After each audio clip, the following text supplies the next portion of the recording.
ready yet. Go ahead. What? Really? I'd like to call tonight's City of Covington Zoning Commission meeting to order. Ms. Rucker, roll call. Mr. Boone? Here. Mr. Fetter? Here. Mr. Davidson? Here. Mr. Celestine? Here. Ms. Smith? Mr. Smith? Here. Ms. Hanson? Here. Let's stand for the Pledge of Allegiance, please. I pledge allegiance to the flag of the United States of America, and to the republic for which it stands, one nation, under God, indivisible, with liberty and justice for all. Thank you.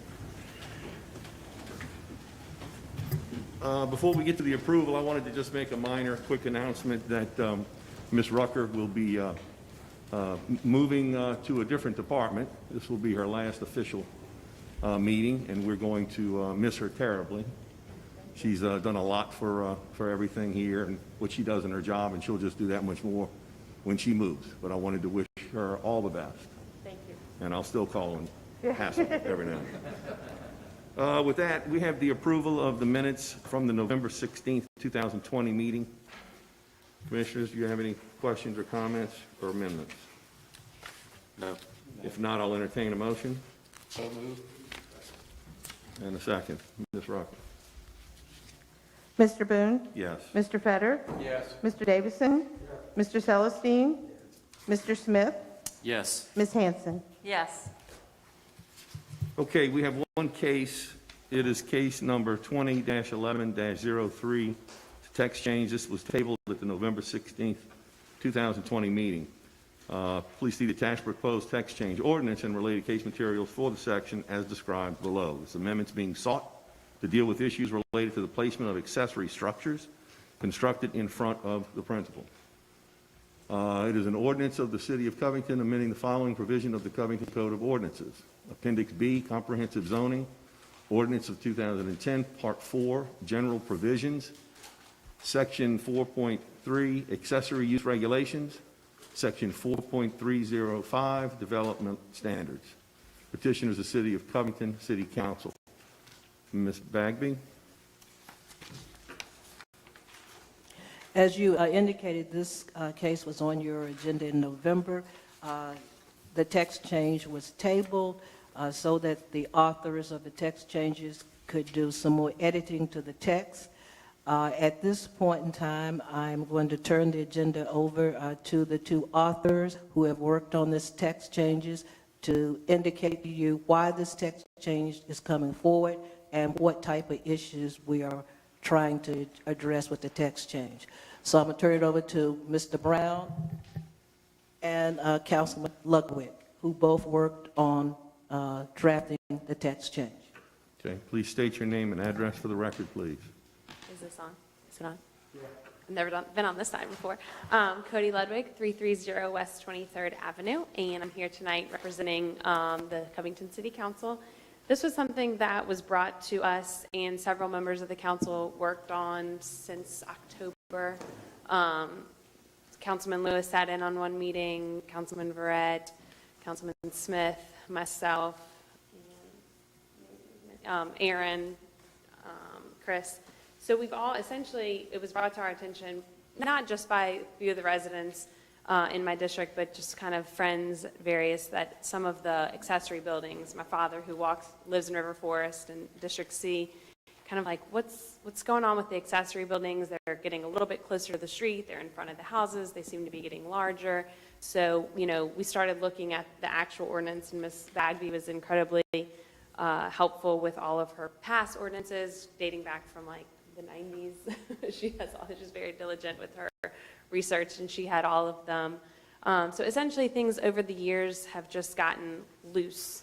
Instead of maybe a variance going in front of the BOA for one particular, they changed the text for the whole City of Covington, which it's just kind of gotten a little, I don't know, for lack of a better word, loose over the years. So we're just kind of trimming some of the fat, tightening it back up, and Chris Brown can speak to it as he was involved heavily as well, and he knows it's really his wheelhouse, so I'll let him. I'm just here as a representative from some of my concerned constituents And so therefore, we kind of took the lead on changing it up. So I'll let Chris take it from here.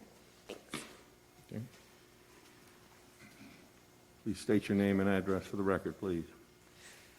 Chris Brown, 484 Steeplechase Road, Covington. I'm the building official for the city.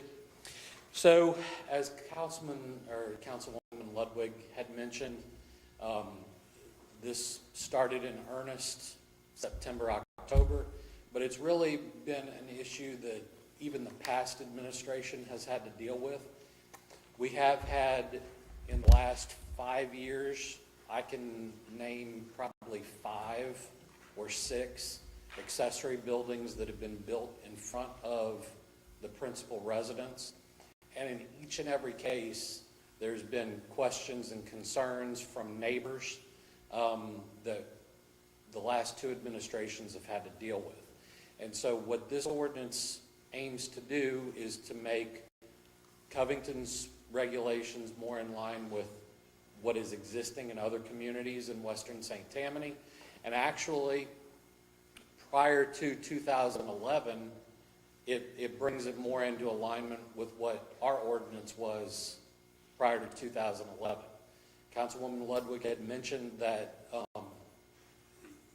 rather than dealing with specific cases with the Board of Adjustments, that previous councils have chosen to change the ordinance as a whole for the entire city, as opposed to dealing with things on a case-by-case basis as the parcel or the lot might require with the Board of Adjustments. And so this is to try and correct some of those issues. So I can go through the different provisions that we're proposing to change. One of them, and really the main one, is that the first change would be that accessory buildings would no longer be allowed in front of the principal residence. And in fact, you would have to have double the setback per your zoning district for where the accessory building would start. So in most of our most prominent single-family zoning districts have a 20-foot front yard setback. This would require that an accessory building would be 40 feet back. The larger lots are 35 feet, so it would be 70 feet back from the front property line. And that would be based upon the zoning district that you're actually in. But in no case could the accessory building be in front of the front building or facade line of the principal residence. One of the exceptions to that, one of the types of lots that deserve special attention are through lots.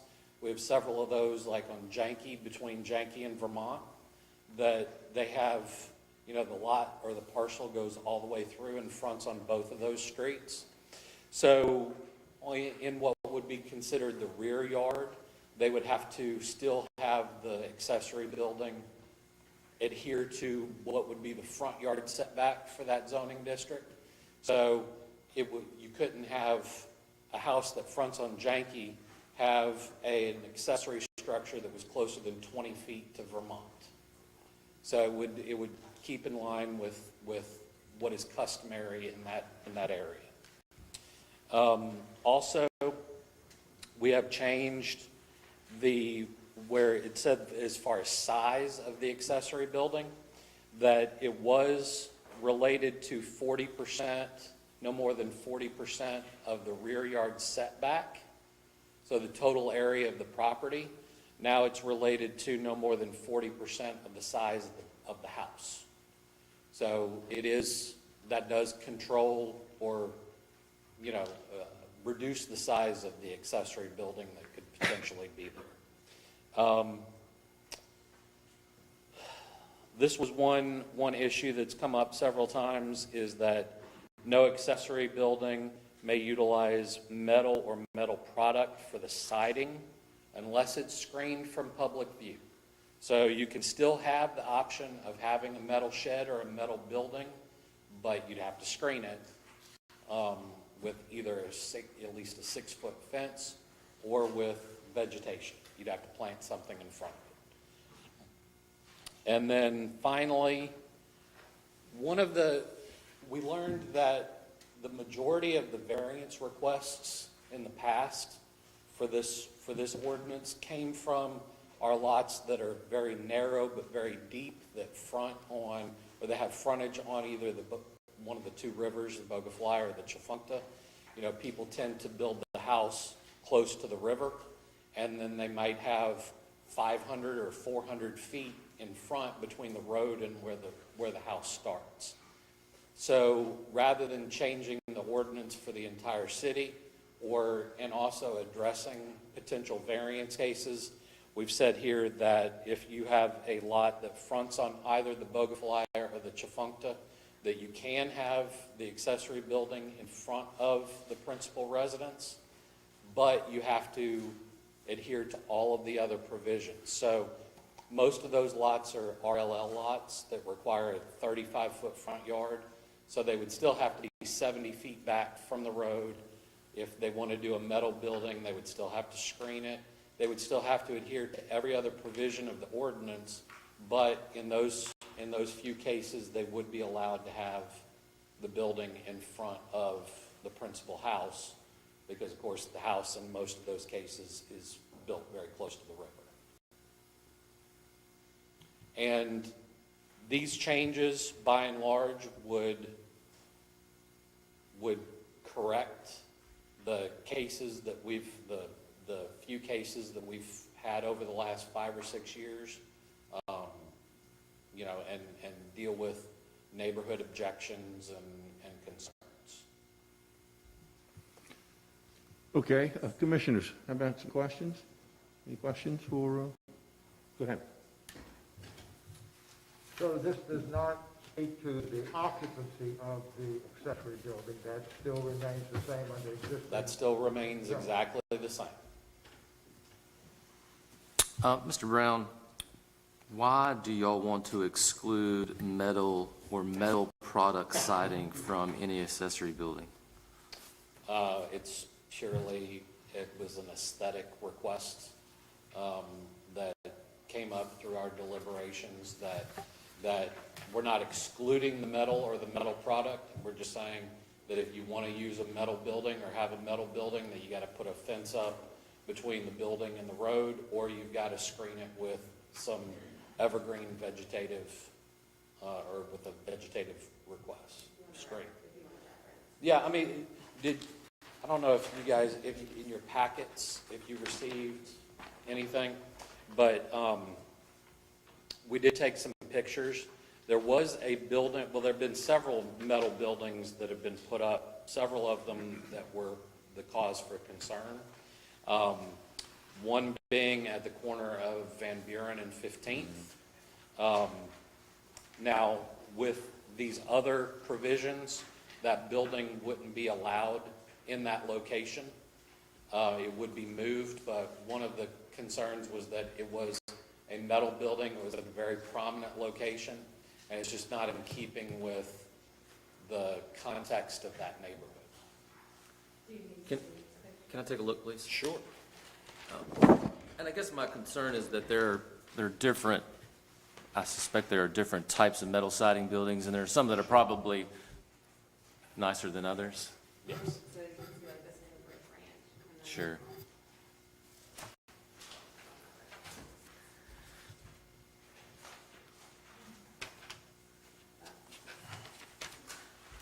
And again, we didn't want to necessarily completely exclude metal buildings. I mean, they are good economically, they're good, you know, for longevity. They have a lot of benefit to them, but there was the feeling that if you wanted to use a metal building, that you needed to screen it from public view. And I guess the thing that comes to my mind that I'm a little concerned about is I think there are probably people in this town that just need a shed. And that may be all that's available to them is a cheap, Sure. full metal building. And I think maybe I'm trying to contemplate another way to address what Yeah. The big I- metal building as opposed to And just a, And I completely agree with you. I mean, that's why we wanted to leave the option open for folks to have the metal shed, just, yeah. You just have to screen it. Can I ask about the fencing around it? So it just seems that, the metal shed, and I can see how it still would be aesthetically pleasing if you put, the evergreen screens or, shrubs or whatever around it. But a fencing, then you'd also have as far as how far is that from the rear? Or what does that fence then look like? And would we be adding to some of that by doing? Well, I mean, we do have provisions already for our fencing, in our fencing ordinance. As long as somebody stays out of their front yard setback, they can have up to an 8-foot fence. That's what current ordinance permits. They do have to stay out of their front yard setback. So, these accessory buildings would be at least double that back. So they would be able to, based upon the location that we're requiring here, they would be able to have a full height 8-foot fence if they chose to go that route. Okay, thank you.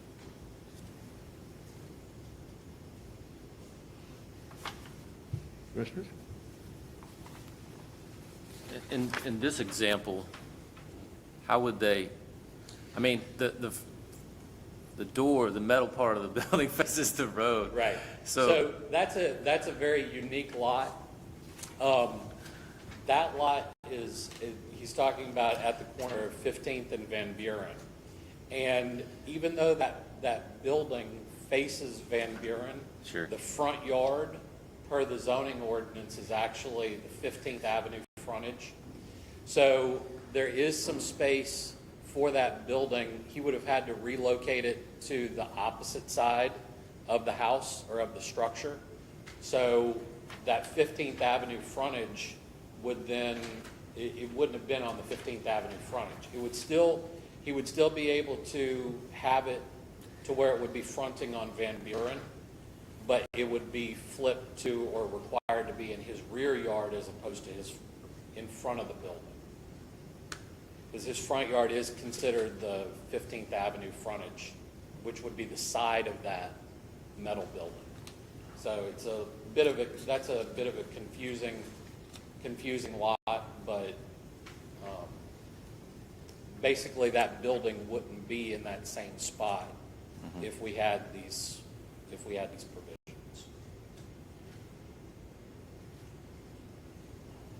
It seems to me that this is an ideal example of what we're I'm trying. sorry, I can't hear you.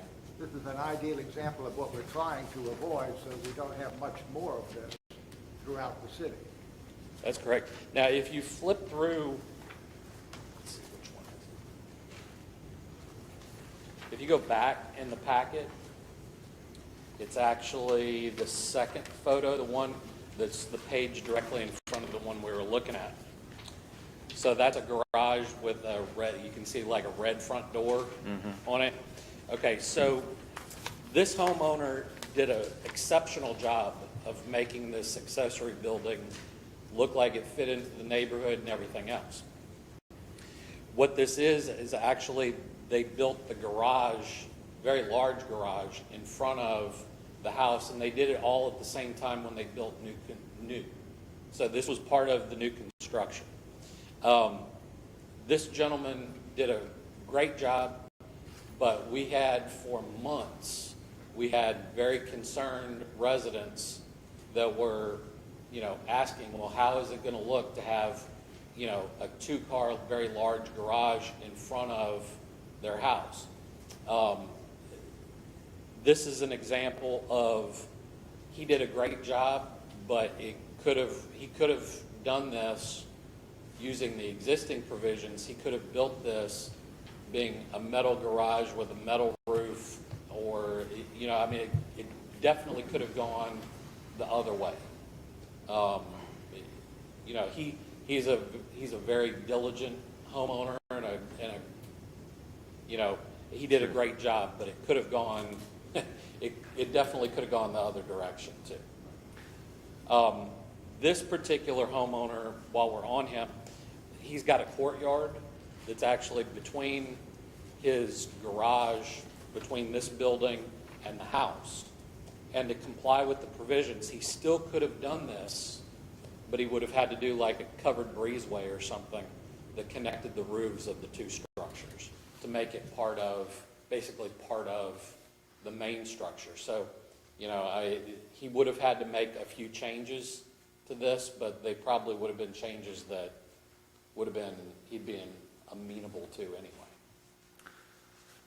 The struggle that I have with this sixth revision is that, we're saying, all right, we're going to treat the metal siding buildings one way, and then any other material that they used, we're going to treat a different way. The wooden sided storage buildings can be as crummy or crummier than what you're talking about of a metal building. And so that's my concern about, you're just gonna pigeonhole people into, if they can't afford a nice fence and a nice storage building, they're just gonna get a wooden one. I was gonna ask, didn't you say that all the complaints come from the metal building? Not all of them. I mean, it's primarily it's when somebody is proposing to build an accessory building in front of the house. I mean, that's where we really get the concerns and the complaints. But, the metal does lend itself to, a good number of complaints as well. Okay.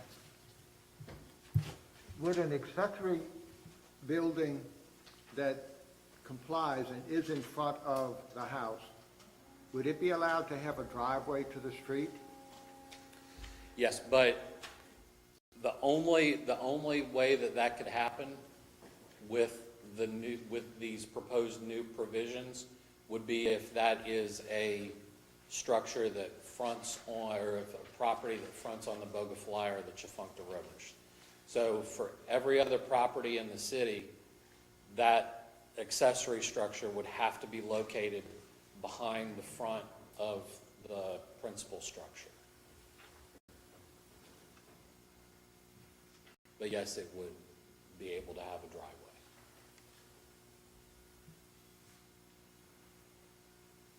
Commissioners?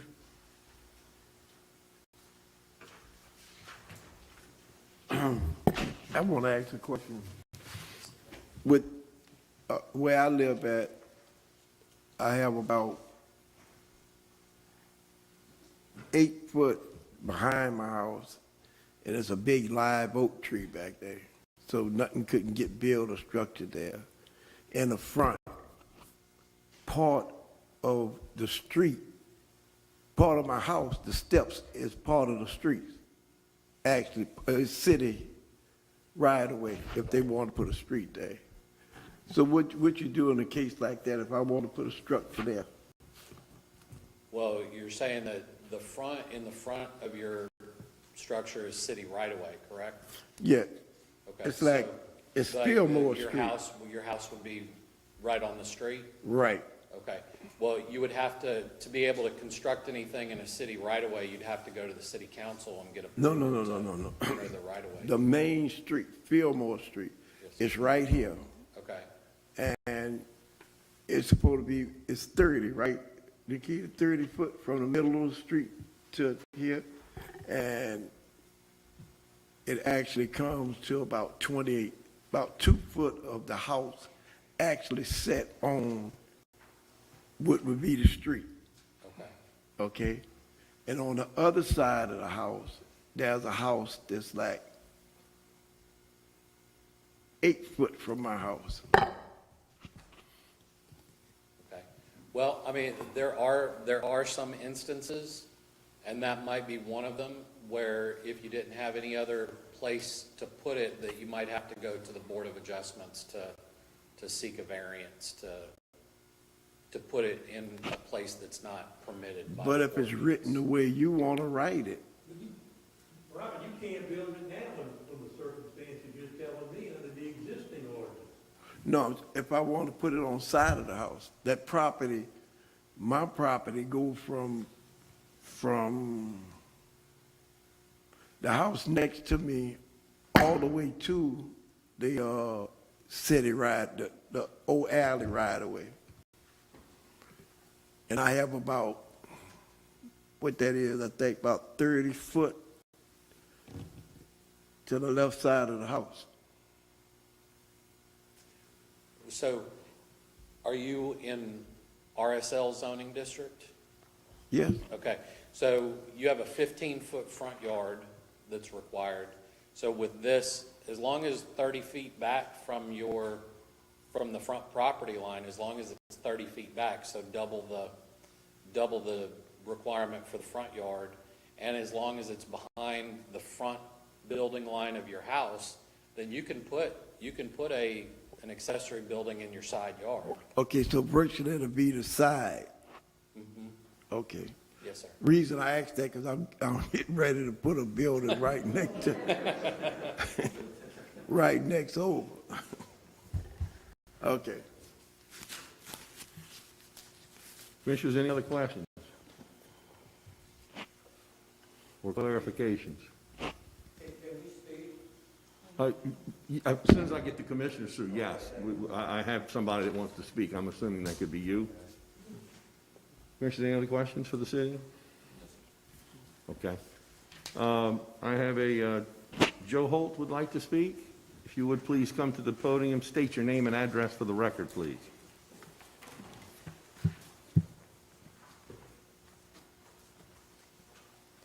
Good evening, ladies and gentlemen. My name is Joe Holt, and I live at 508 West 15th, which is kind of across the street from the building on Van Buren. My neighbors and I, some of my neighbors and I have gotten into this whole situation because of that building being constructed across the street on Van Buren. The building is completely in accordance with the building department regulations and codes. But, in our opinion, it does not comply to the zoning ordinance.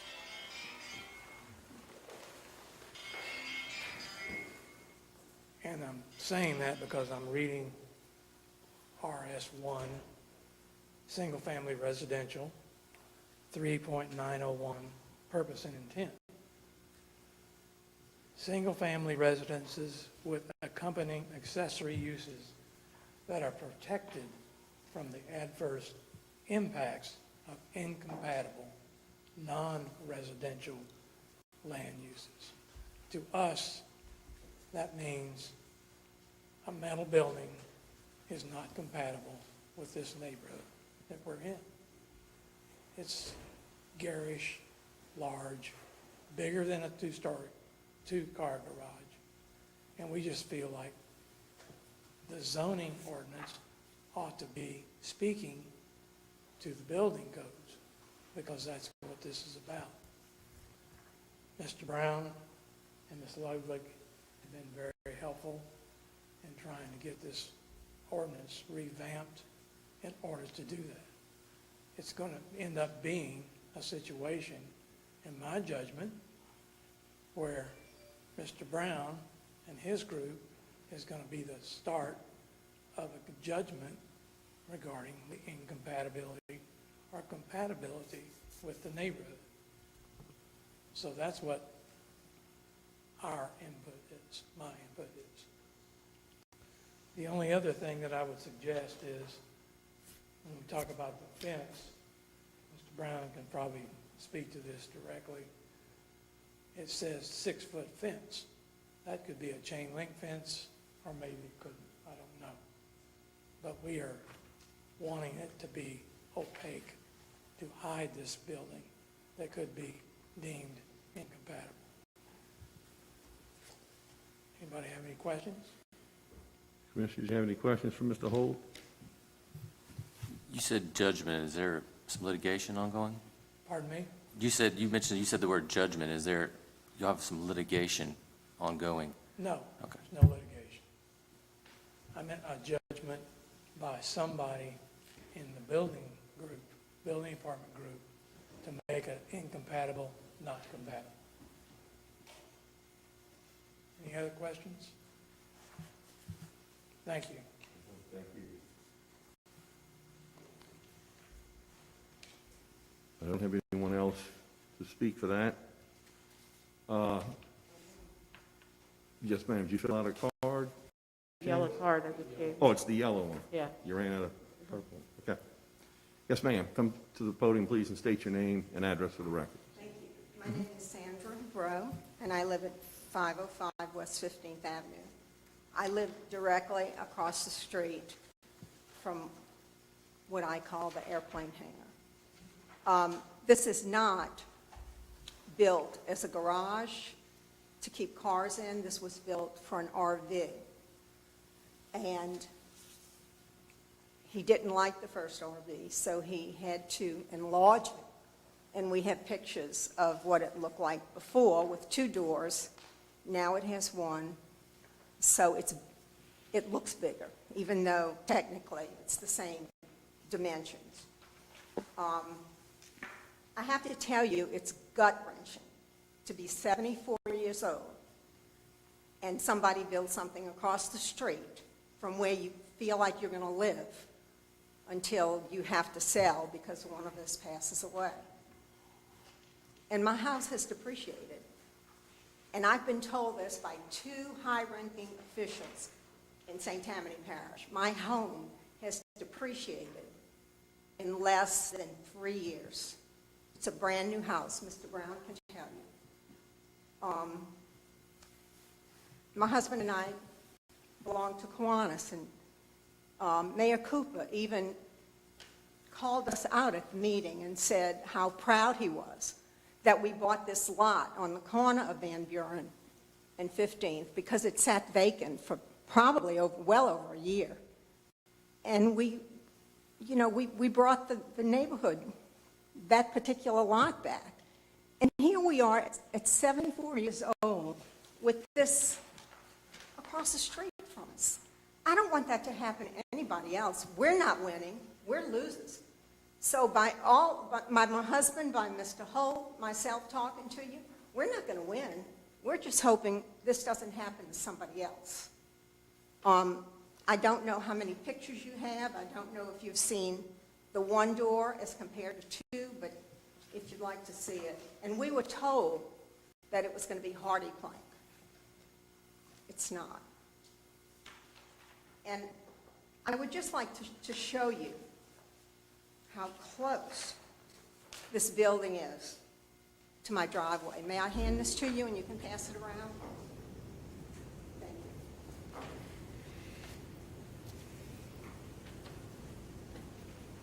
That's Old Hall. It's the first thing I see every time I walk out of my house. What's your address? 505 West 15th. I'm on the corner of 15th Avenue and Van Buren. I'm on the south corner. And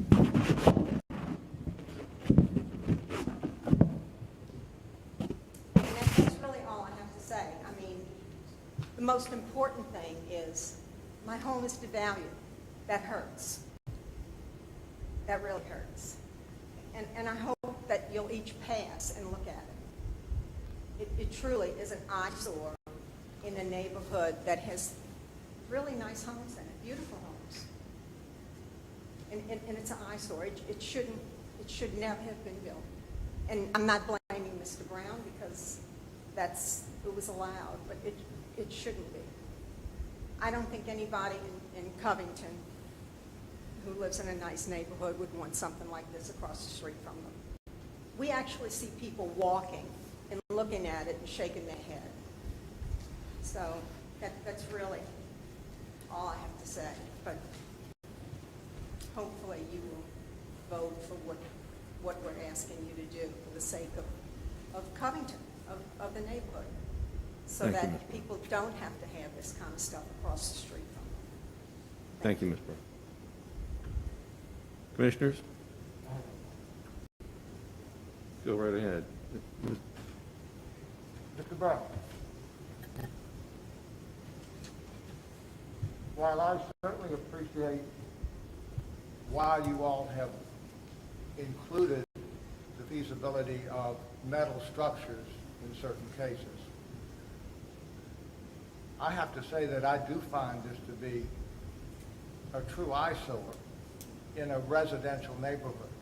You can drive through rural areas of St. Tammany, and you'll always find people in certain areas and neighborhoods that have built large RV-type structures.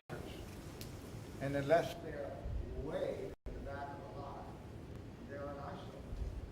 They have one this close, or the ability to let, going forward, to allow something like this to be built. I'm not sure how it would be feasible to put enough foliage in front of it that it would be virtually impossible to see.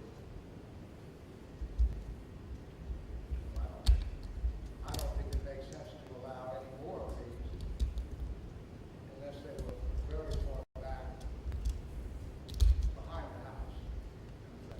Right.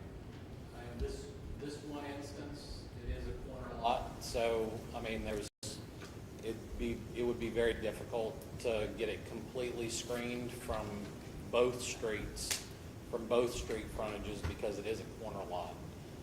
But in the vast majority of cases, you're not going to have a corner lot. It would be, the fence would do more of its job and provide more screening. But in this instance, being a corner lot, it does have some downside.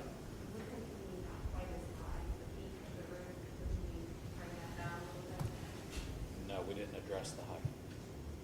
That was one of the things. But the height is limited to no higher than the principal structure exists that's in the current ordinance.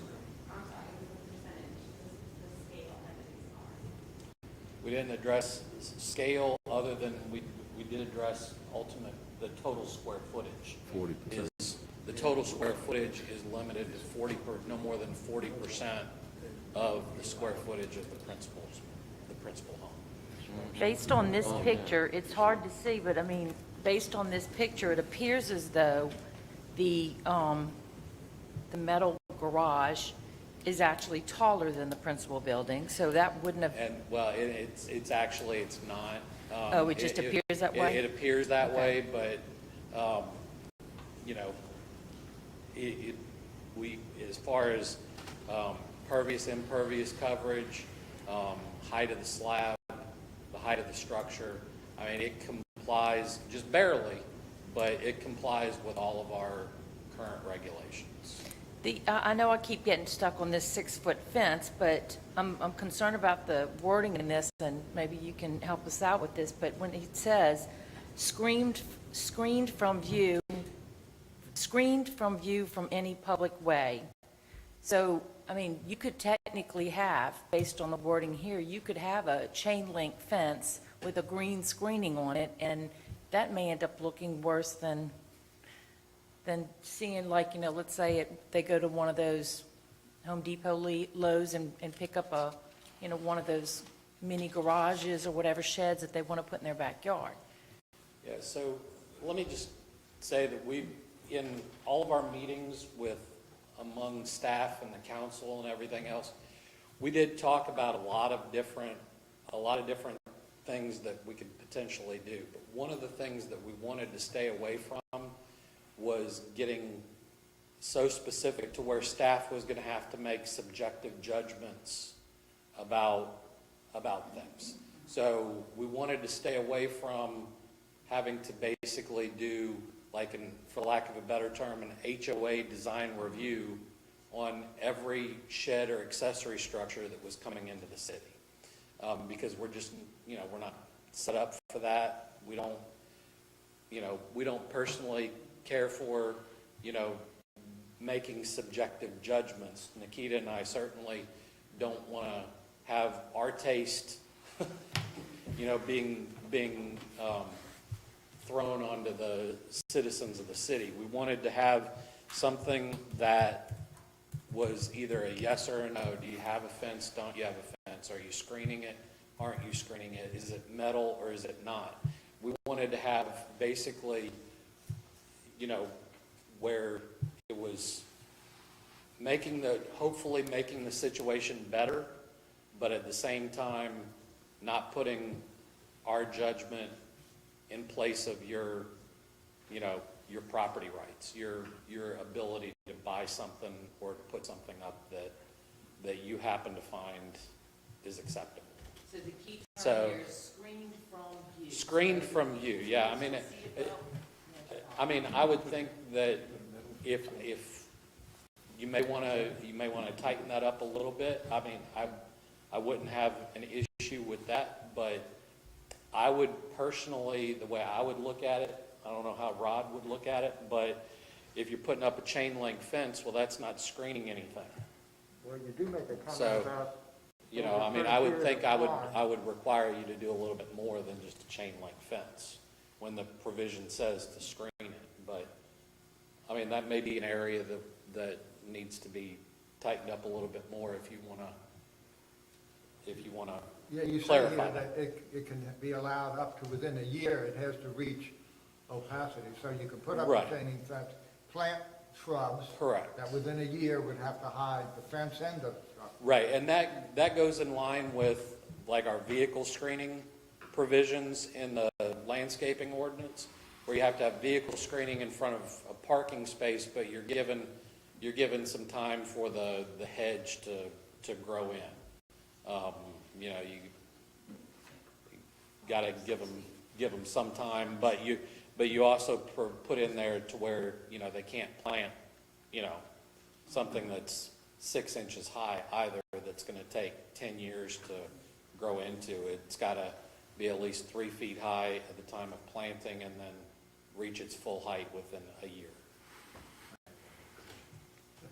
I apologize for not having this in front of me, but as far as the height requirement is concerned, if the house is a two-story house, how high can the accessory building? So the accessory structure is limited to, all accessory structures are limited to no more than 20 feet.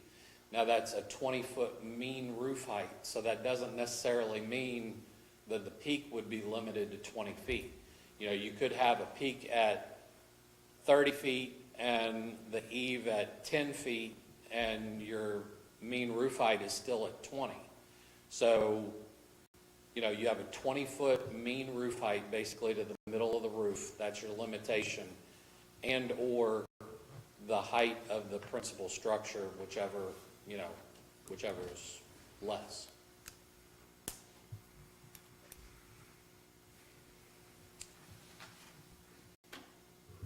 Commissioners, any other comments? What would prevent someone from putting a metal fence around?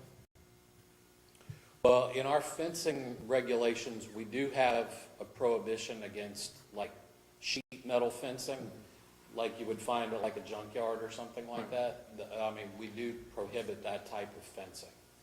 So they couldn't do that. Now they could, as some of the other commissioners have mentioned, they could do a chain link fence. We don't have any provision against that. But in this case, it wouldn't be shielding. In this case, it wouldn't meet the definition of screening. Right. Would it be a challenge to include in this ordinance a specific reference to landscaping, specific landscaping requirements? Meaning, like, what Well, type something of? with a little more meat in it with regard to, this is a type of landscaping you have to include that normally is not. You don't have landscaping requirement right in front of your house when you build it, except for minimum foliage requirement. We do specify different classifications of plants Right, in our landscape ordinance.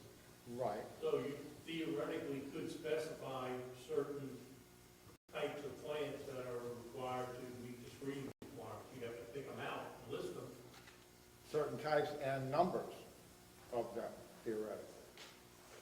Well, no, Now, what we've done here is we have specified that it's got to be an evergreen planting material, not deciduous, and it's got to be 70%. You know, I mean, it's got to be closely planted closely enough that it's going to provide more or less a hedge.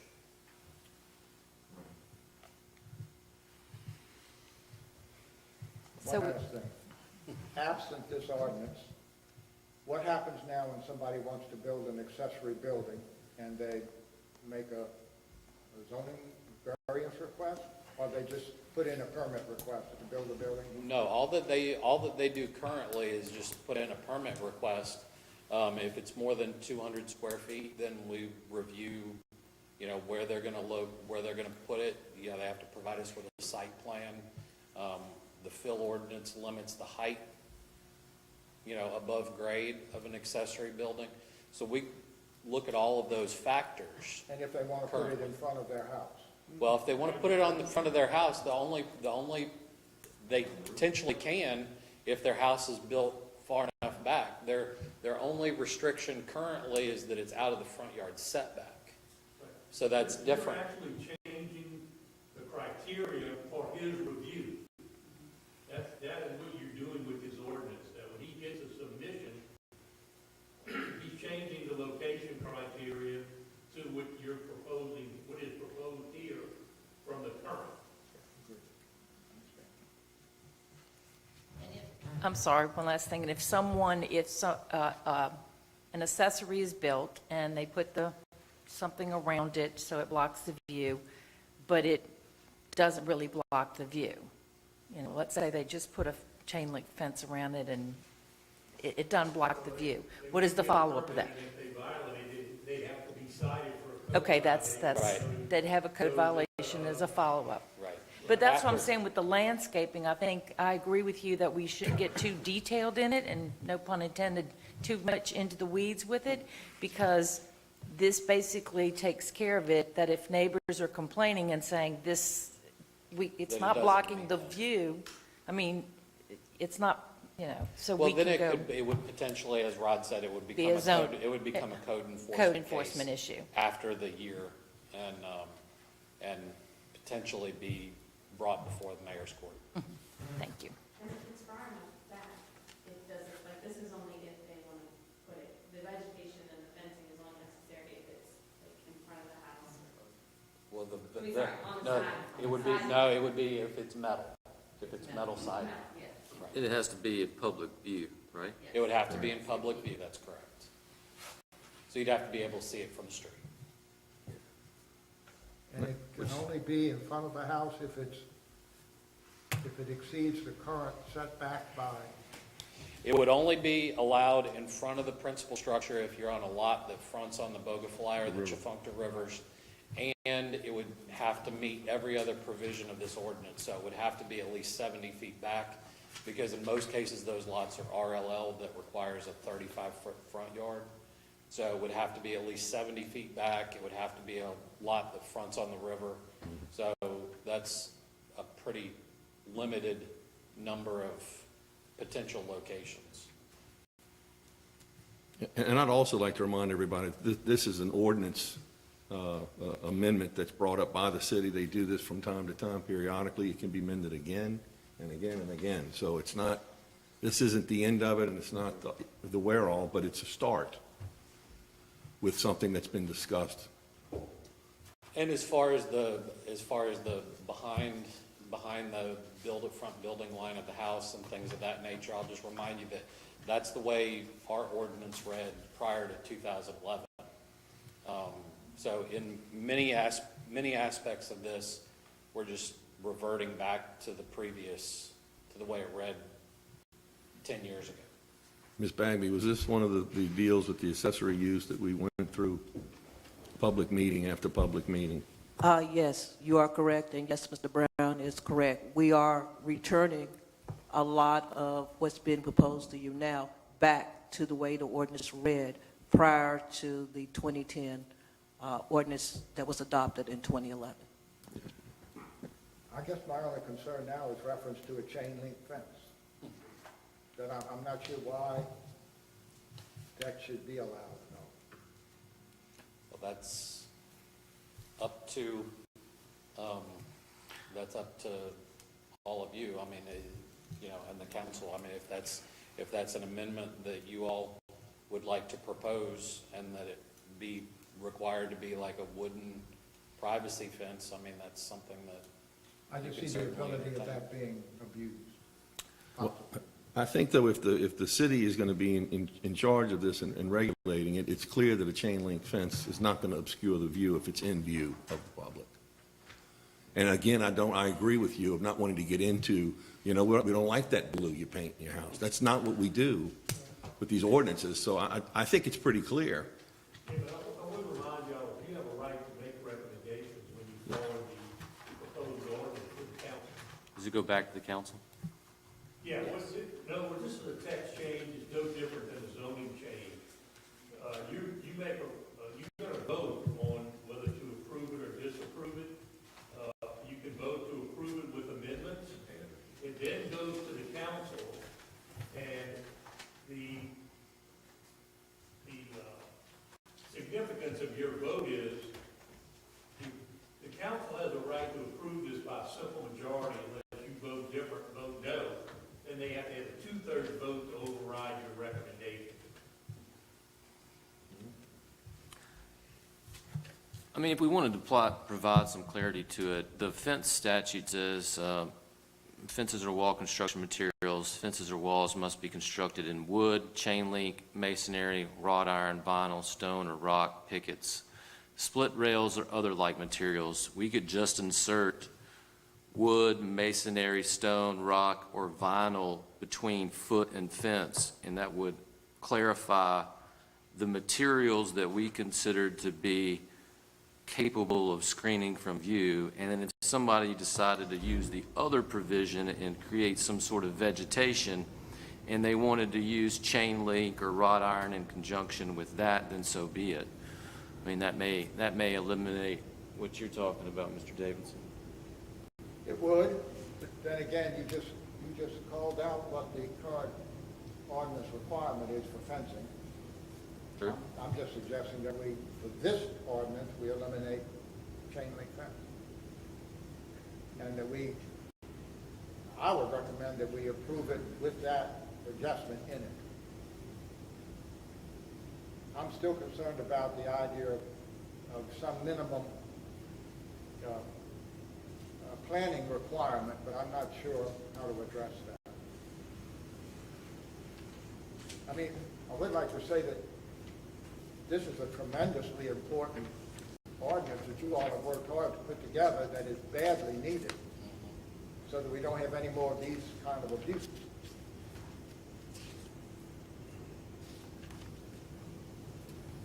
I think I would recommend that in lieu of the negative, you either say all fence materials approved in the, what is it, the fence ordinance, is there an action? Yeah. All materials approved in the fence ordinance except chain link, or in the alternative that you specifically list what you want in this ordinance. I don't want to just put, I just want to put no chain link fences. You gotta, I think you need to be a little more specific than that. So I would say all materials approved in the fence ordinance excluding chain link, or I would actually list the ones you want to use for a screening for an outbuilding. Or I might suggest that you say more in line with what the landscape screen says too, that you can do any fencing material that provides at least 70% opacity, or that is capable of screening it to a point where, My I mean, problem with that is, number one, at best it could only be 70% that you're hiding a chain link fence. Number two, that would put a 6 month to a year delay in hiding that fence because they have to be allowed to no, work. that, Not necessarily with shrubbery. You could put a solid fence and not put shrubbery. correct. That's true. So if you go with the opaque fence definition, that is an alternative to the shrubbery. So that's if you eliminate the chain link, you're covering that in your material. what you had brought up, to list everything Yeah. with the exception of chain link. Might be the direction to go. Because I think my house is a good example. I have a chain link fence, but then I also have growing on the chain link fence is a vine, and it completely covers the fence. But I have a chain link fence because I have dogs. And so, I think there's a scenario where people are going to choose to have a chain link fence that's the right height, and then some sort of vegetated barrier to cover the fence and comply with what's required here. Yeah, I mean, they potentially could. Yeah. It just says 6 foot too, and you don't see very many 6-foot chain link fences, not in a residential area. I like what you had stated earlier about let's specifically put what's in the ordinance for fencing right now, stating the materials that can be used. And if we just omit chain link fencing, then we don't have to concern ourselves with, if they're putting something in that will or won't grow in enough time or blocks the view, does or does not. Commissioners, any other questions, comments? If not, I'll entertain a motion. I make a motion to approve ordinance number 2001 as presented, except on line 32, insert the words wood, comma, masonry, comma, stone, comma, rock, comma, or vinyl between the words foot and fence. Okay, we have a motion. Do we have a second? And Ms. Rucker, we have a second? Ms. Hanson, Yes. Mr. Smith, Yes. Mr. Celestine, Mr. Davison, Mr. Fetter, Yes. Mr. Boone. Yes. Okay, takes care of the zoning. Ms. Bagby, do we have any other things to discuss on zoning? Here you go. No comments. Okay. All right, with that, we will close the zoning commission meeting and start the planning commission meeting. Ms. Rucker, take roll, please. Mr. Boone? Here. Mr. Fetter? Here. Mr. Smith? Here. Mr. Davison? Mr. Celestine? Ms. Smith? Ms. Hanson? Here. Okay, we have the approval of the minutes from the January 11th, 2021 planning meeting and approval of the minutes from the January 25th, 2021 special planning meeting. Commissioners, you have any comments, changes, or amendments to be made at this time? If not, I'll entertain a motion. Second. In a second, okay. Ms. Rucker? Mr. Boone? Yes. Mr. Fetter? Yes. Mr. Smith? Yes. Mr. Davison? Mr. Celestine? Ms. Hanson? Yes. Okay, we have an update on the 2030 comprehensive plan, Dana Brown and Associates. Purpose, review, draft comprehensive plan, and provide feedback. Ms. Bagby, you have any comments to make before Ms. Brown? Only a brief introductory comment. Tonight, the topic that we will be focusing on is implementation of the comprehensive plan and strategies and policies and the responsible parties. We had mentioned at your last meeting on January 25th that we would take up implementation and how the plan would be implemented and the timing for the implementation of the recommendations. You have before you the PowerPoint that we would go over. We also gave you a copy that's been sent out to you in advance, a chart that has the recommendations and the implementation schedule. With that note, I will turn it over to Dana Brown and her team. Thank you. Ms. Brown? Thank you again for hosting us here. We really appreciate it.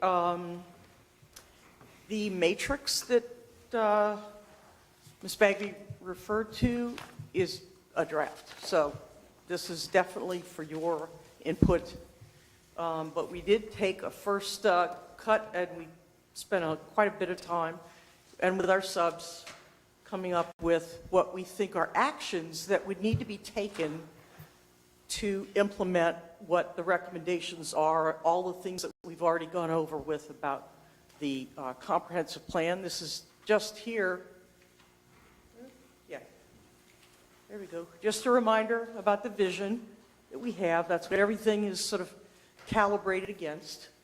So, golly, this is a very sensitive little clicker, or I have a finger problem. Not sure which one it is, but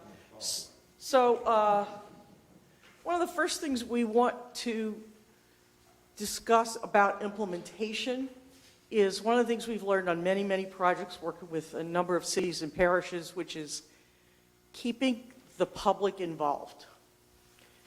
And too many comprehensive plans are done and then sit on a shelf.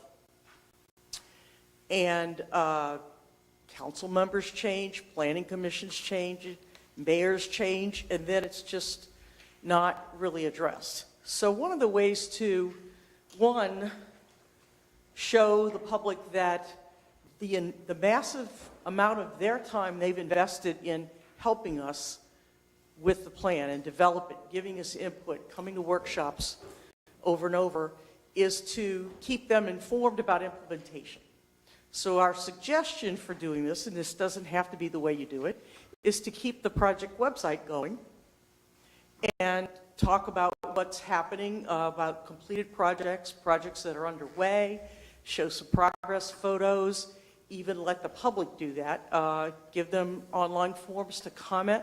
They might want to take a video about something great that got built in their neighborhood, or make suggestions. So that's one of the first things I think is really important. They will be kept informed. They will know that this wasn't just a report to sit on a shelf and that you're taking action to implement it as a city.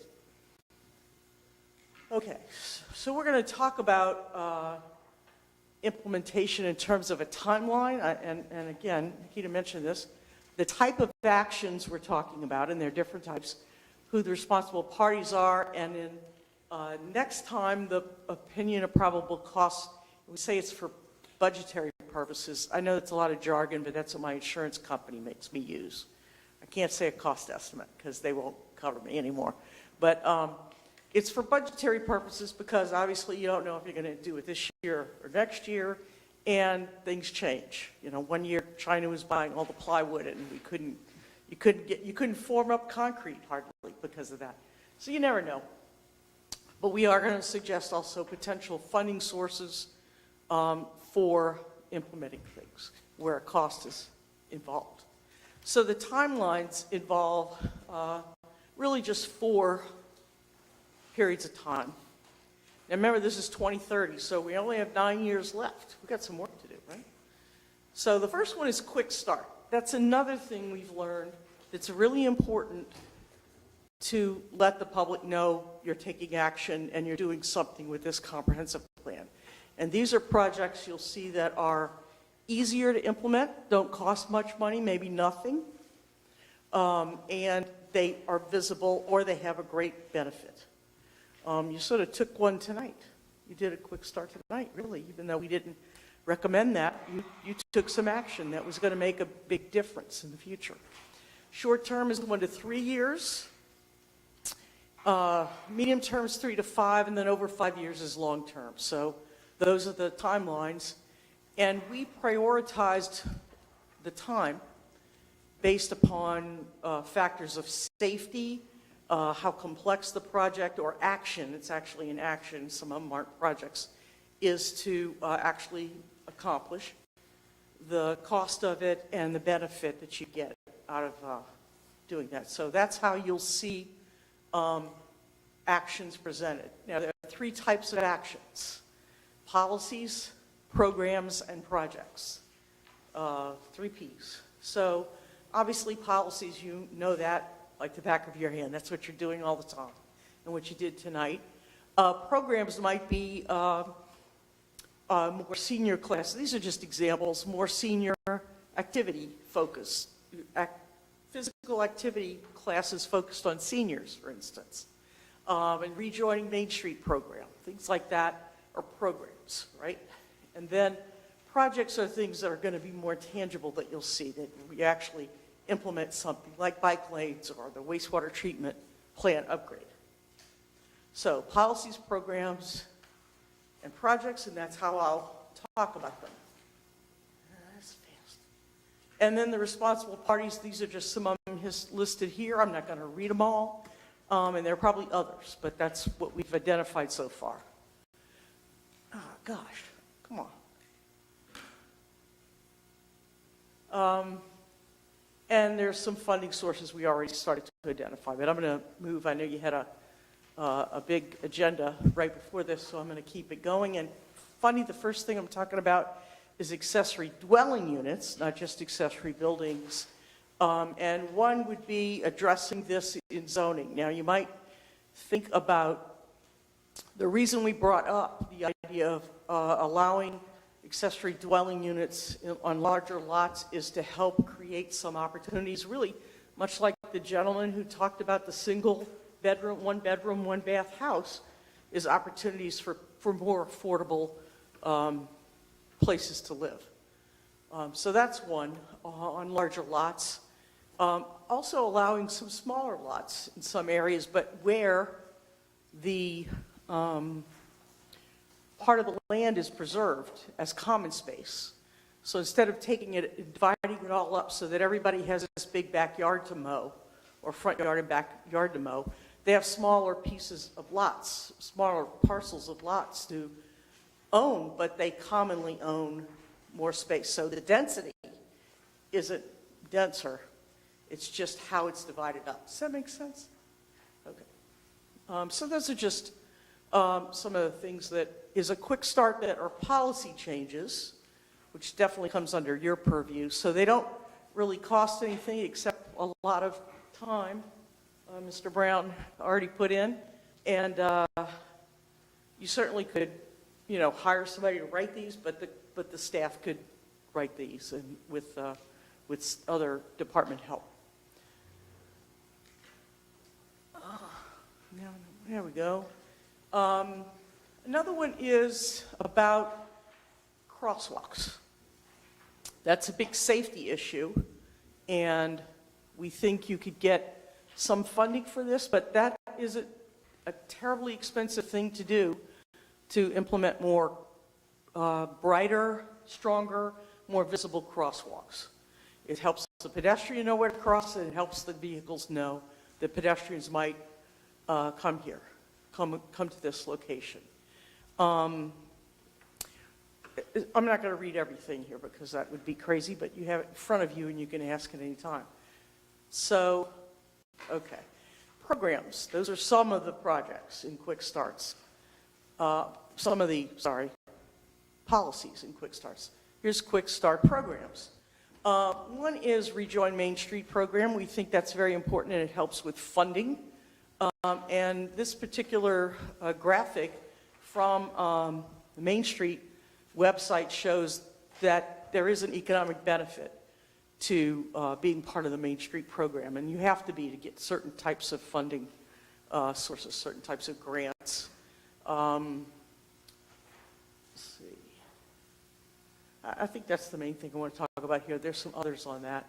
And then Quick Start projects. This is my fun one. Okay, I hope you're ready for this one. So the first one is thinking about healthy communities and the health of everyone. You could add widgets to your website that could be an app as well, where people can get a notice of a heat advisory, get a notice of hurricanes. You probably have some of that already, but you could add to it. But even air pollution. When I lived in Southern California for a while, we got air pollution. Stay indoor all day, don't breathe. It wasn't a good air quality situation. But excessive heat is a really serious thing here in the South. Flood warnings, we get those in, even though I don't live in New Orleans, we get flood warnings all the time, that low-lying streets are going to flood. Be ready. Things like that. So these widgets would be great You could even do water quality of the Chifuncta and the Bogfalaya, wherever Pontchartrain Conservancy has some monitoring there. You could also do that. Okay. Come on. There we go. You could do, and I think some of these, I hope it's going to be clear, it could involve the public. And this is one of the things that I've learned a lot about Covington, and it's true for some other communities in Southeast Louisiana. The involvement of the public is really sort of how things work. It's not there's the government over there and there's the public over here. It's very much intertwined, and things are more successful when the public is involved, and they are involved. So that's a great thing that I've noticed here, and as I said, it's true in some places. So one thing you could do is have an activity where people get out and together, clean the drains, do drain marking. That's environmental education, that's improving the environment. Kids learn from that.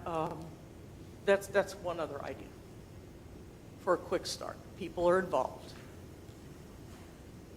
There's some potential improvements to Reverend Atkins Park that would provide some more ADA accessible walkways and some screening of the pool and other types of things on that side. Some flooding on the street, you could put a bioswale there. Okay.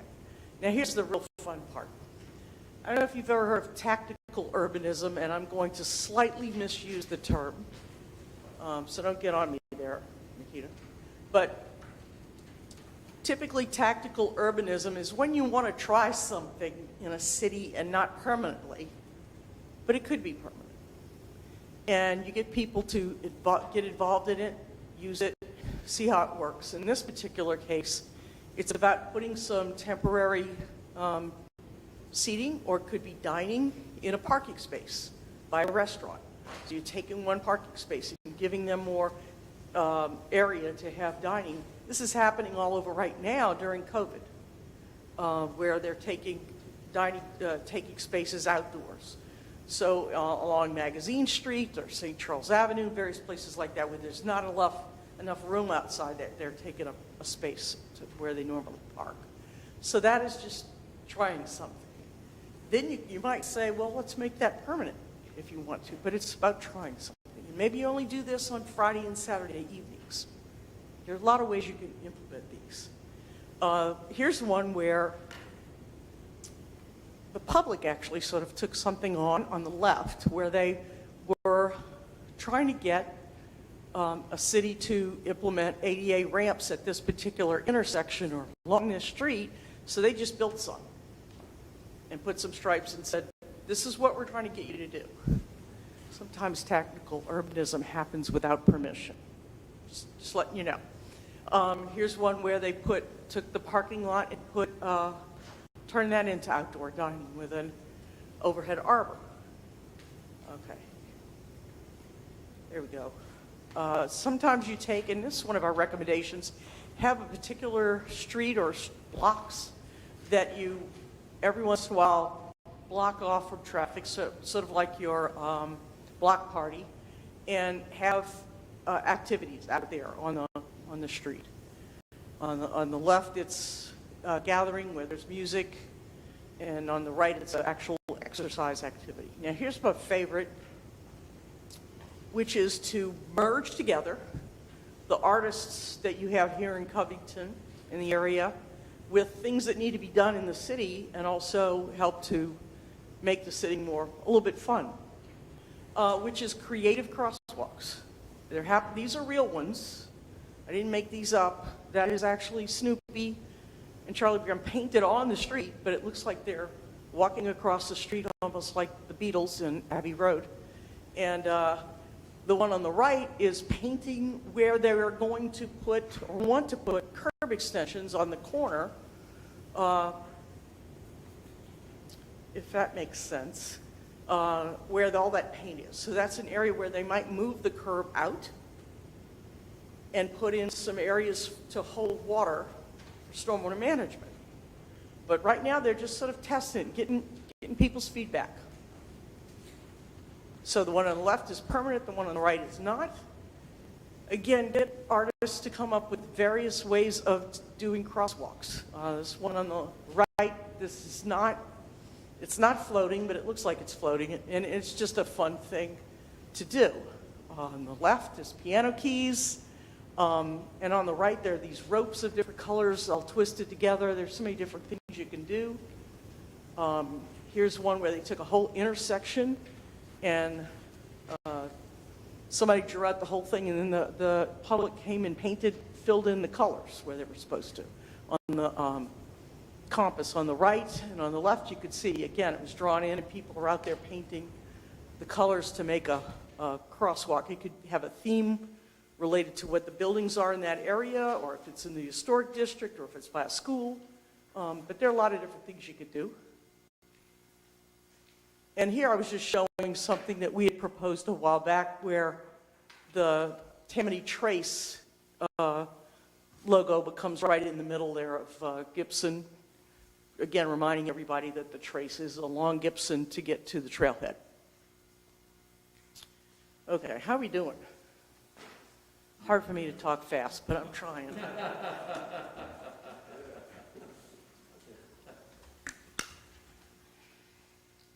Nothing's going to be as fun as Charlie Brown and Snoopy, sorry, after that. So we have short-term policies, programs, and projects, and here's some. So short-term, it would not be terribly complex or difficult to require some stormwater management in parking lots, and these are real ones we've designed and had built around Southeast Louisiana. Or even incentivize mixed-use development in certain areas. Those are just zoning changes. I say just, but it's a lot of work, I know. Incorporate LID policies and environmental policies into land development here. So one is about green infrastructure, low-impact development being required or incentivized. You could start off by incentivizing it and then require it. What I've found is the easiest way to do it is if you have a landscape requirement already, incentivize them to just use that requirement to fulfill the green infrastructure requirement. They don't have to go set aside a separate amount of land. Let's see. Reduce impervious surfaces. Late last year, the city adopted an ordinance change, and I was part of a group that advocated for it, that requires all new parking lots, the parking spaces have to be pervious. The drive aisles can be concrete or asphalt, but the parking spaces have to be pervious if it's a parking lot over, I think it's 8 spaces. You could do that pretty easily. Let's see. One of the things we think you ought to think about is a City of Covington stormwater management plan. So it starts to look at what's going on from the city side. There would be like a subset of the watershed initiative that's going on by the state. But it's really looking at what's happening to water to try to prevent flooding or actually reduce flood risk here in areas that have flooded recently. In terms of historic issues, another policy change would be to possibly expand the historic district and amend the National Registry of Historic Preservation designation for the Division of St. John. This is just a map showing where the resources are and where the historic district is. Here's another policy. We talked about it a little bit last time, and I owe you guys a couple of links, but it's about requiring retail to be up closer to the street. So one of the things we recommend, and is the trend nationwide, is requiring that they build up to the street so that the street is a place. You can walk along the street, drive along the street, bike along it, and you're not looking at a sea of parking. And this shows you Walmart does it, CVS does it, Walgreens does it. They will all do it if you make them, if it's in the code.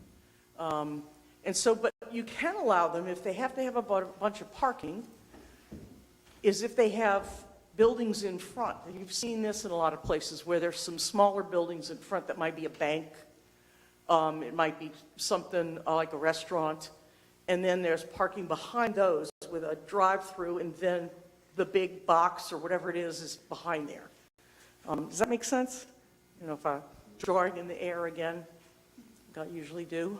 We're also suggesting requiring monument signs for commercial development and not signs on poles that are sticking up in the air. Again, when you start to see telephone poles and wires and signs and all kinds of stuff, it clutters up the visual experience of enjoying wherever you are in the city.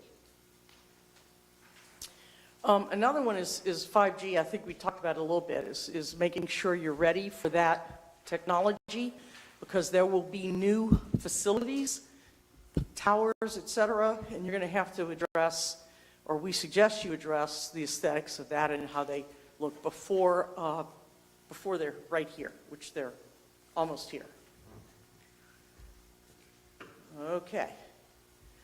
Another policy is to help reduce the cost of housing or providing other housing opportunities.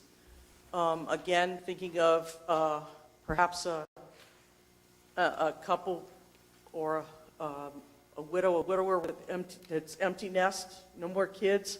They don't want to mow the lawn. They don't want to have to deal with all that. Maybe they want to live in a townhouse. So there's various other types of homes. And again, the gentleman earlier today talked about a type that can address that market and provide homes for people in that market. Young people who are right out of college, just beginning to make some money, but not a lot, could possibly afford those kind of homes here in Covington. Let's see. Another policies is some standards for streets. And that's a policy that's really going to be internal unless a developer is building a street. But otherwise, it's going to be internal to you and how you want the streets to look. So that when work gets done on something like Collins, then they have to comply with your policy of, okay, we're doing that, so let's put the bike lane in. Let's make sure there's stormwater management. Whatever it is that you're sort of almost like a quarter overlay, but it's for the street itself.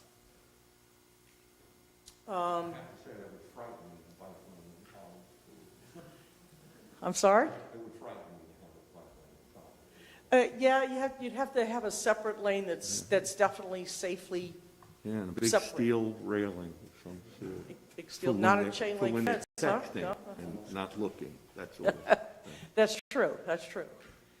We've talked about equity a little bit, and I just wanted to mention something that the city of Covington could be really proactive with, is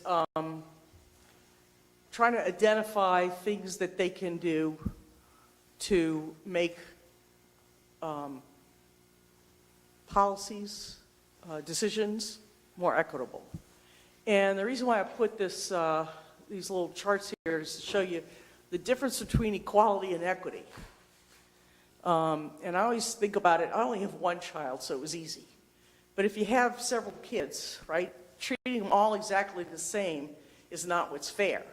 It's treating them the way they need to be treated to grow up and be good citizens and be honest and all those kind of things. And each one might need something different. Well, it's the same thing with equity.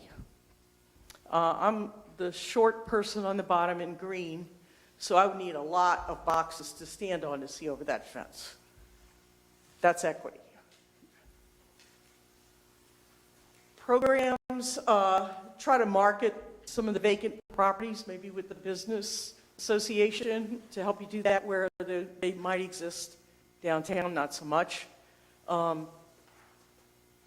And you could get some grants to help some small businesses here to start up or to expand. Okay. I'm going to keep going on that one. Okay. Another is environmental program, which is about education. We think that's a great thing to do here because you've got the two rivers, you've got great forests and tree cover, you've got all kinds of things to teach kids and actually adults about the environment. So one great place to do it is Beaufort Park, as an example.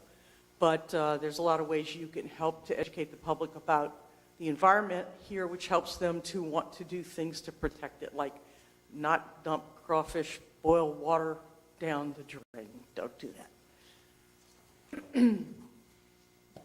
And the programs that are community programs, you already have a farmer's market, but you could have a maker's market that really focuses on what people make, and just have that quarterly or once a month, whatever makes sense. It's a huge success in Baton Rouge in particular, and every quarter they have a mini maker's market, which is where the kids make things and sell them for very little money, and display, but they get to be expressive, learn a little bit about business, learn a little bit about their own creativity, and they have a great time at the Makers Market when they have mini Makers Market. I've been there in Baton Rouge. It's really a lot of fun, and I'm friends with everybody who founded it and run it. It's really a great organization, and it's people in their 30s who did this. It's been going on for a number of years, so great model there. Projects that are short-term. What about small businesses here who might need some technical training? And that sort of relates to possibly an incubator space. In this example here, we're showing, it's in Birmingham, I believe, a retrofit of an old building to be an incubator space where people, but mostly for not just offices, but maybe artists, people that need some space to build a sculpture or have paintings. And for startup businesses or home businesses that are ready to expand, but they might need that technical training too. And then projects include the ever-exciting desnag the rivers part, but also upgrade the water level monitoring, which the Watershed Initiative is already going to do in the area. I don't think any of the new monitoring river gauges are going to be right in Covington, but they usually put them underneath bridges nearby, and that, as you start to see data over time, you see how quickly the water builds up there, and then it only takes it an hour to get down here, or it takes it a day to get down here, and you start to understand your flood risk better. It's also something that people can learn about. We also thought you might want to consider some existing public land for LID projects, for green infrastructure, just to demonstrate and show people what they are. Again, educational as well. We talked last time about historic Covington walking trail. The graphic on the left is from the Freedom Trail in Boston, where it's just, you could do it less expensive than this, but this is brass medallions in the sidewalk, and then they just put these 2 rows of brick, red brick, because Boston is all about red bricks, down the center of the sidewalk. The medallions here could be, again, artist-painted ones or anything like that, but we showed you a trail here and what the different landmarks would be along the way, so that's a suggestion. It could go in an app that people could follow. This helps tourism and economic development, but also teaching the public here maybe about some history they don't know. Aesthetics means a lot here. And we talked a lot about placemaking over the last several weeks. And so one of the things we're suggesting is that you create a pattern book, which also relates a little bit to when you were talking about accessory buildings. What a pattern book does is, first it documents what you have here that's of value in terms of the types of buildings, whether they're commercial or residential or single family or multifamily, and it shows the architecture here in Covington of the different types, and then it shows you what's important about it. It gets into this kind of eave and all that kind of good stuff. I know because we worked on the Louisiana Speaks pattern book years ago, right after, I guess it was 2007 to about 2009 we worked on that. But it can help somebody see how to make that accessory building or the addition to their house or a new house on a lot that is more compatible with what's around it. So it's not something you develop and then say you're required to follow this, but it's more of a guide for people. That was one thing. And the other one is a wayfinding system, which I think I've talked about before. So how do you find your way? And I think, again, artists could create a very, not a variety, but a palette of a wayfinding system of signs and painting in the streets and things to help people find their way or where they are, whether they are visitors for the first time or people who live here who haven't been to that neighborhood before. So that's a valuable thing, and it can, in and of it, be something exciting to see. There we go. This is the very exciting part of the presentation, which is about conduct regular inspections of septic systems, private septic systems, because they always leak and they're not maintained. And those are some of the things you could do, but also implement some bike paths and lanes along various streets we mentioned here, and reconnect some sidewalks to where there's some gaps and make sure there's ADA compliance across the city, but you could do it in zones at first. Oh, come on. Oh, that's our advisory widgets on your website. All right, medium-term policies, they get less and less, each one, so we're getting there. So back to sort of economics and small businesses is the idea of having a downtown coordinator or liaison, and then possibly a downtown development district office to help facilitate what happens down there. The downtown development district in Baton Rouge, which I've worked with for years and years and years, and the downtown development district in New Orleans, both are incredibly successful at getting funds and implementing things that have changed parts of downtown. When I first was working with the DDD in Baton Rouge in about 2002 or 3, the conventional wisdom was no one goes downtown. They go to work and then they leave, which was absolutely true. Not true now. And that's the DDD that changed that. Looking at finding public spaces, incentivizing developers to come in and implement more commercial establishments and restaurants and all, but then it starts to snowball. So there's been hundreds of millions of dollars of investments in downtown that really got started with a first project that we won and got to design, the North Boulevard Town Square. And even after it was announced and just initial designs of that public space were announced, people started buying up property and investing. Same thing happened with Lafitte Greenway in New Orleans. People started buying up property and investing, building apartments, breweries, a bike shop. All those things started because there was a public investment in something. So a downtown development district could help coordinate that. And it doesn't have to be downtown as just a small area. The DDD in Baton Rouge has actually expanded their definition of themselves to continue improving things. Medium-term programs, you could look at bike sharing, or scooter sharing now is the thing, or electric bikes is also the thing nowadays as a possibility. And another is grants for older homes to help them to renovate and repair. And you could do that with nonprofits that actually go in and help to do that work with in lower income neighborhoods. But it doesn't always have to be a lower income neighborhood. Again, back to education and the environment, you could provide a place and advertise and promote the Hazardous Waste Center. And maybe you do have that and I'm just unaware of it.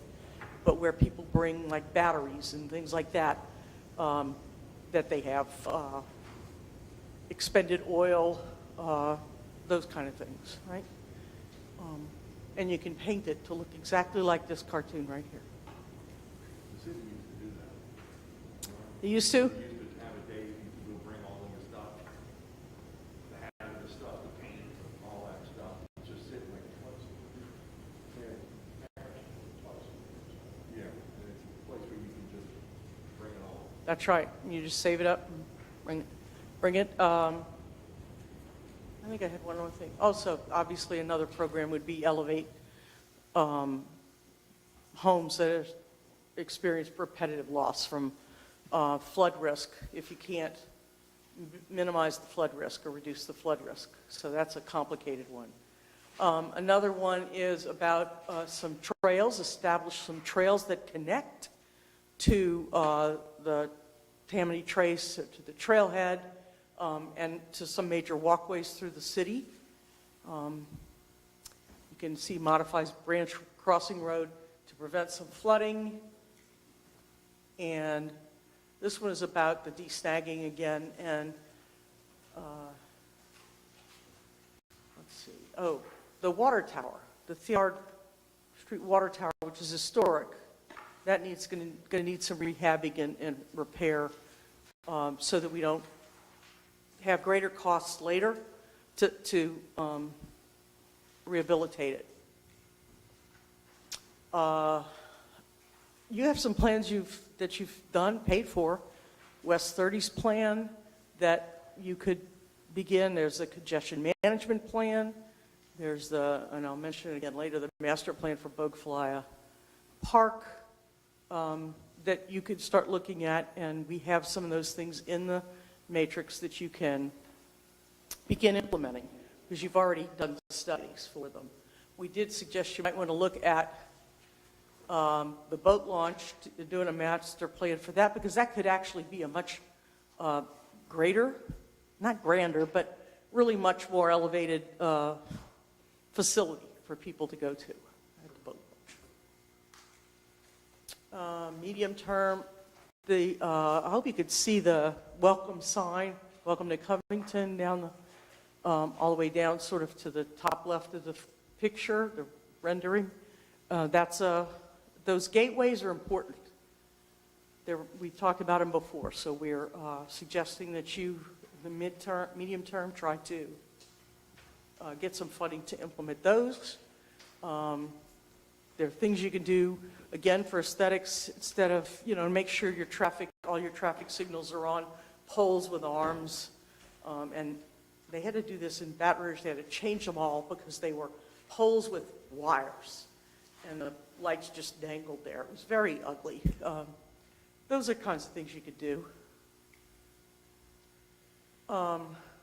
Nose Park could use a little trail. There were some proposals and things about oxlots and making them more aware and visible that I'm not sure which project we were working on, where we drew some diagrams and drawings and suggestions for that. But that's a great historic resource you have here that people don't really often know about, and I don't even think people who need to park downtown know so much that they're there. They see the sign, and that's fairly new, but there could be more done. And a lot of it is that back to the art in the street that tells you that maybe there's an ox in the street. It doesn't have to be an ox. That tells you that that's where the ox lot is. Another medium term is promote the city's historic architecture and the landscapes more. Let's see. Street tree planting, which you could also do with nonprofits. We're very cognizant of how things cost money. But this might involve, an example like this one might involve what they call depaving, cutting out some concrete to make room. And notice it's not just a little square, it's a big square for the trees to grow. Let's see. Long term. We've talked about this last time, is annex land only when it makes fiscal sense. Only when the benefits are going to exceed the costs. And because it always sounds good to annex to me. And projects include the wastewater treatment plant upgrade and extending some sewer lines. Some of this is in progress already. You're already working on it, but in the long term, so we're saying, in the next 5, 6, 7 years, try to get some of this completed. Extend some piping for water lines as well, water distribution, or some of them may need to be replaced, but again, these are things you're already working on. That's it. I'm happy to answer any questions, which don't have to be tonight if you want to holler later after you've looked at it. That matrix is not as up to date as the presentation, and we're updating the matrix more with more information, and we found a couple of duplicates, and that's because in the elements, there are the same action that are called for in 2 different elements, so they ended up duplicated in there. We're taking care of that, but giving you more information on those action items. I know a couple of times you mentioned about the aesthetics of having traffic signals and all on poles rather than wires. And would that have to be an ordinance that's passed by the city to require that? That's a great question. No, it doesn't, because your ordinances tend to be for private concerns, private developers. But the city is got the jurisdiction, unless it's a state road, the state does, about where traffic signals go. And so you have that authority, but what we've also learned over the years is that sometimes if you look at what your internal standards are for roads and sidewalks and traffic signals and things, those aren't updated like the land development codes are. So you're requiring of the private sector things in zoning codes, land development codes, but you're not requiring it of yourself because you haven't changed your own internal standards. So it's not a code, but it's changing your own internal standards. That would be something that Mr. Brown would work on, I would assume, as well as others. Did I answer you? Yeah. Okay. Do you plan to expand the estimated cost column so we can get a better idea of? Yes. We're working on that now. That just takes a while. Absolutely. You're gonna see something for every one of them, and it'll be a range. You said the last comprehensive plan was done when? 11? Okay. The last comprehensive plan was adopted in 2007. The zoning ordinance was updated in 2010 and became effective in 2011. Can we get a copy of the 2007 comprehensive plan? We can get a copy. There is a copy on the website for the 2030 comprehensive plan. There are a series of adopted plans that the city has adopted on the comprehensive plan website.